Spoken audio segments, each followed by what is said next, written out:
Last Shabbat, my daughter, Sammy, had the incredible privilege of spending time in Dharamsala and meeting His Holiness the Dalai Lama.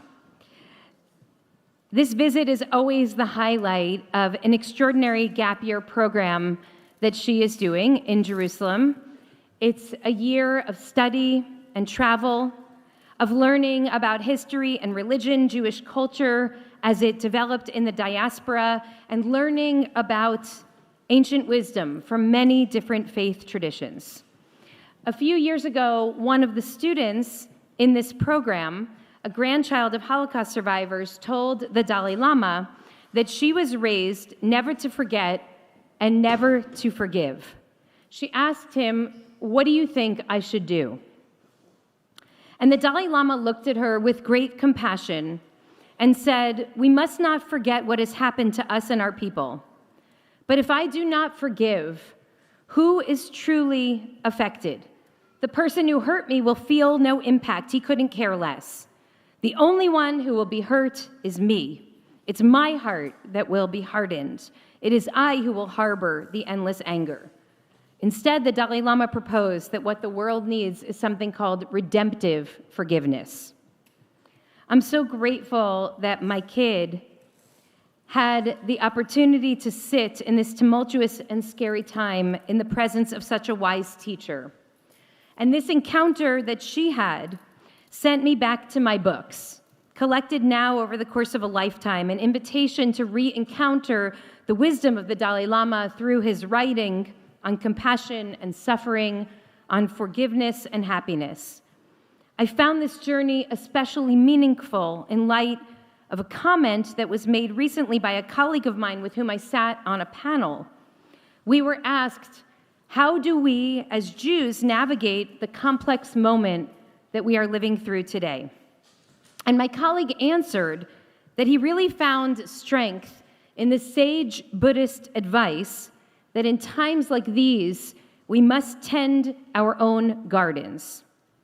And the audience and the other panelists seemed to really resonate with this wisdom. A balm for our weary souls. A permission structure for me to sneak away to the pottery studio for a couple of hours this weekend, I hope. Tending your own garden. This is a metaphor, of course, for cultivating inner peace and mindfulness, compassion, wisdom, personal responsibility, and happiness. That work is done despite or in spite of the suffering and the struggles of the world, despite the poverty and hunger, war and extremism, exploitation and violence. The idea is that true transformation must begin within. We can never obtain peace in the outer world until we make peace with ourselves, the Dalai Lama writes, in The Art of Happiness. Cultivating compassion, tolerance, tranquility, internally, we learn, is a prerequisite to meaningful connection and communication externally. As one Buddhist scholar writes, unfortunately, it is not possible for us to rid the world of its misery. We cannot take that task upon ourselves, and there's no magic wand that will transform affliction into happiness. But what can we do? We can develop our own minds in virtue and thereby help others to do the same. Tending the garden. It's such a rich metaphor. I've personally never planted anything that I haven't subsequently neglected until it died. But my sister is a master gardener. And so I've learned a little through hydroponic osmosis. Gardens, I am told, require ongoing, tender attention and care, a lot like people. Gardening requires adaptability, as variations in soil conditions and microclimates can affect healthy growth, a lot like relationships.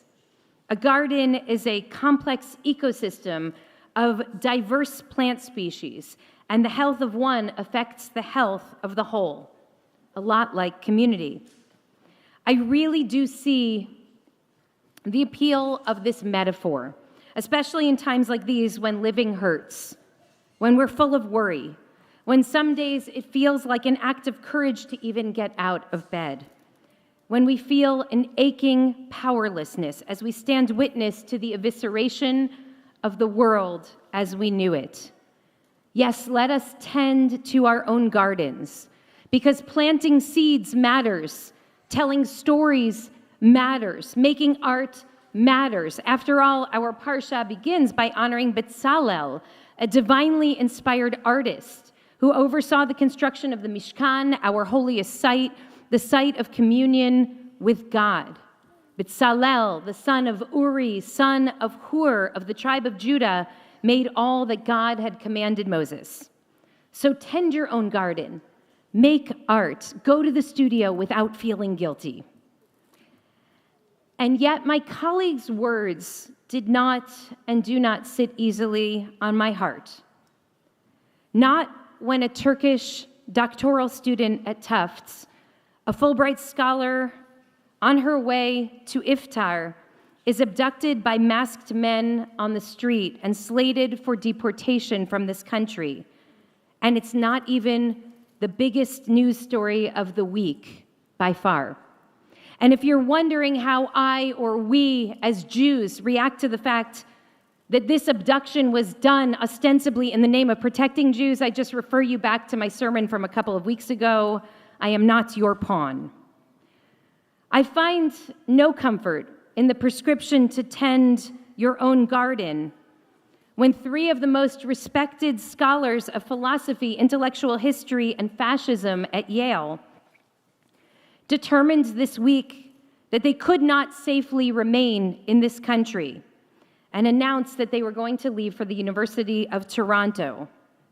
I love Yale, one of them said, but we're going to go defend democracy somewhere else. I find no comfort in this prescription amidst executive orders warning that funding to the nation's great museums will be defunded, will be gutted due to their anti-American ideology, namely their teaching of African American history and women's history. I fear that in light of this reality, a call to tend our own gardens could be misread as an excuse to liberate ourselves from the overwhelm of the troubles of the world by turning inward. I fear that it could be misunderstood as permission to recede from the world precisely when it is most urgent that we fight for it. This I know. We do not have the luxury today of passivity, and we must reject escapism, which is the spiritual equivalent of surrender. Now, I do not believe that the Buddhist teachers intended for us to turn away from the world, and that is certainly not what the moment demands of us. And so I return us to Bezalel, whom I cited at the beginning of our parsha. Remember that Bezalel was a young person with the wisdom, sensitivity, and grace to create the most magnificent work of art. That young man had only just emerged a few months earlier from a life of enslavement. Our story takes place just after he and the people finally emerged from Egyptian bondage.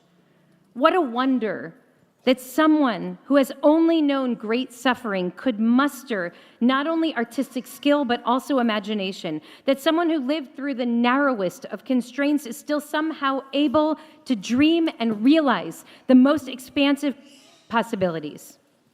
Bezalel must have been practicing his art, even in the darkness. He must have tended his own garden, even when there was no reason to believe that anything would ever grow, let alone flourish in these conditions.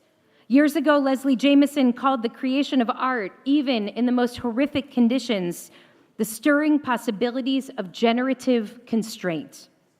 Because making art and tending gardens and telling stories, especially from within those narrow constraints, all of these can be an expression of our vitality. These can be acts of defiance. This is the inner work that trains the heart toward expansive possibility, even while we are still in the darkness, and certainly once the darkness lifts. The text itself is offering us a hint of this conclusion. Each time Bezalel is mentioned in the Torah, his ancestry is offered for 2 generations, Bezalel ben Uri ben Hur, whereas generally the Torah includes only 1 generation. Why is this? The Torah seems to be whispering to us that this artist and his art are part of a long legacy of sacred struggle.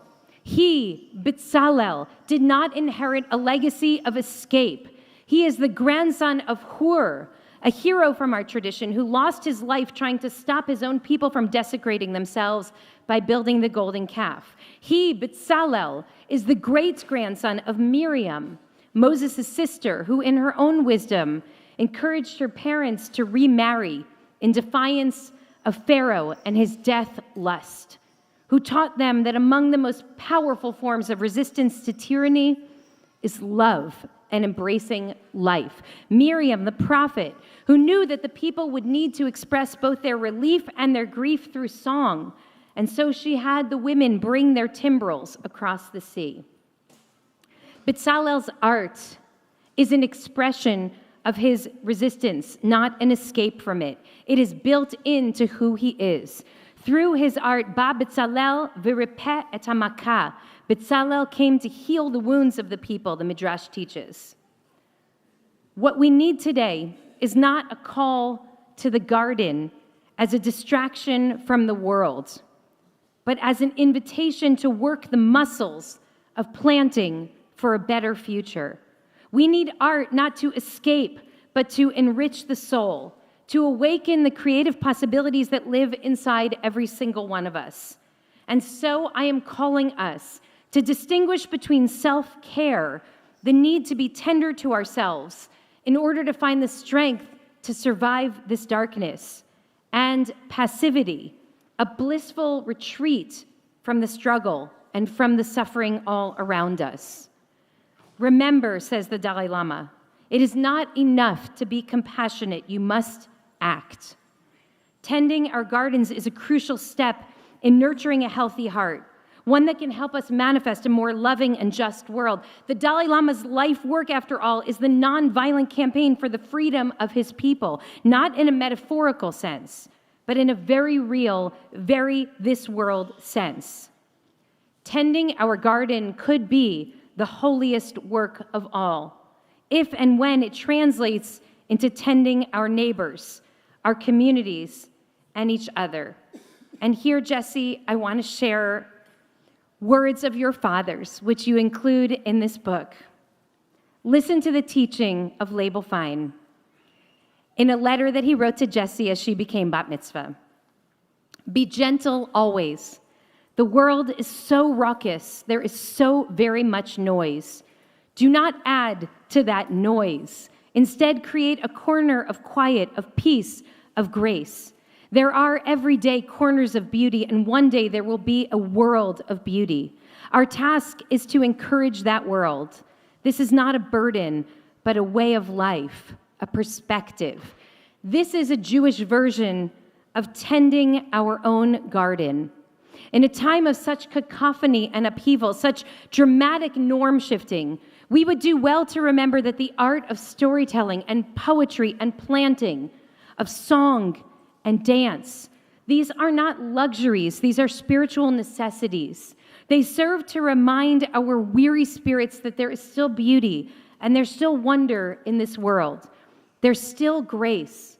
We can still till the soil of our souls. We can reignite our passion for a world of compassion. And as we do, we can and we must find the strength, even amidst the raging storm of our time, to fight another day. I bless us all with the strength to do so. Shabbat Shalom.